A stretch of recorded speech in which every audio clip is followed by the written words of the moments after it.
Лукашыстам паўсюль мроюцца бел-чырвона-белыя сцягі. Нават там, дзе іх няма. Участковы рагачоўскага аддзелу ўнутраных спраў Віталій Сімакоў склаў пратакол на рэдактара сайта Рагачоў онлайн Дзяніса Дашкевіча, які жыве ў Польшчы. У дакуменце гаворыцца, што Дашкевіч размясціў на сваім сайце інфармацыйную прадукцыю, якая прапагандуе экстрэмісцкую дзейнасць. У пералік такой прадукцыі Сімакоў уключыў артыкул з фота прэзідэнта Польшчы Анджэя Дуды на фоне бел-чырвона-белага сцяга. Нюанс сітуацыі ў тым, што сцяг за спіной Дуды не мае ніякага дачынення да Беларусі.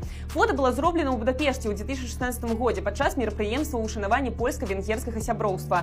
А прэзідэнт Польшчы выступаў на фоне палатна, якое сумяшчае сцягі Польшчы і Венгрыі. Тое, што лукашысты бачаць амаль у любым спалучэнні чырвона і белага экстрэмізму, навіной не з'яўляецца. Беларусаў затрымлівалі за шкарпэткі, коробкі ад тэлевізараў і нават за сцягі Японіі і Канады. Яшчэ крыху і пад удар можа трапіць нават праваслаўны мітрапаліт Веніямін, які хоць